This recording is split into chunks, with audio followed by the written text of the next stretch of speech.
Hello guys, in this video we are going to cover the most important thing for a programming language is a conditional if and else or else if. Okay, how we are going to use that? Okay, so I'm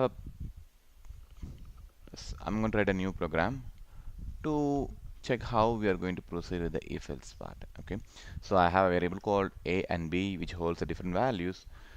I'm going to write a condition, if condition. Okay, if a greater than b. Here the syntax, let me write a syntax here. Okay, so this is a syntax for if condition. If condition and colon, this is the syntax. Okay, so let's write it. See, what is happening is when you write if condition, when you follow the proper syntax, when you enter into the next line, it automatically indent single tab. That means it automatically, so the lines comes under this particular intent, it comes under the if. Okay, so let me see, let me print something. Okay, print, so yes, a is bigger than b, save it. Okay, so what could be the outcome? Let's see, just run this, nothing is coming up. Any idea? See, I have written a condition like if a greater than b, then print a is bigger than b. But the condition is false because a greater than b returns false. So if this particular condition returns true, this block will be executed. But it is returning false, it won't be execute this particular line. So what do we need? We need a else part here. So if it is not comes fall into the if, we need to write a, so b is bigger than a.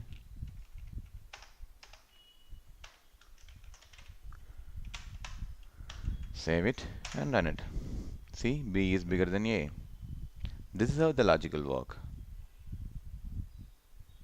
Okay, so I have a program which will contains if and else. Okay, what if I need to check multiple conditions or multiple steps actually? If it is greater than 10, if it is greater than 5, if it is greater than 2. So those kind of scenarios we need to go for else if condition. Okay, so let's write another example. Okay, so I'm going to modify this program. Okay, so I have a method a and b and c is equal to 25.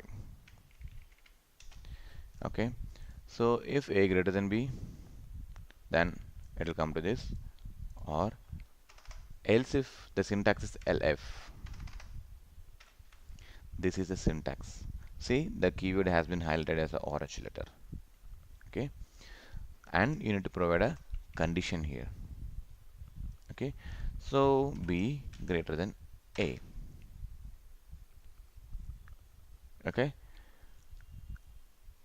and there should be another else block which will execute if not fall under the first two conditions. Not a valid number or not a number. Okay, let's execute this. See, b is bigger than a, so it's fall into the else if. Okay, okay, then what we can do is greater than, so we need to return another condition. A is equal to b. This is pretty much covered everything. Okay, we might have write another if conditions because these if conditions contains only one operation. Okay, so we can have a multiple operations inside the if as well, that we are going to discuss in the next video. So far, this is the syntax for the if and else. Okay, so what will happen if, okay, I can write a condition like this: elif a equal to b,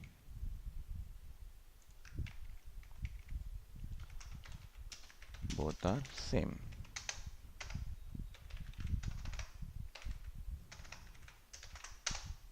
So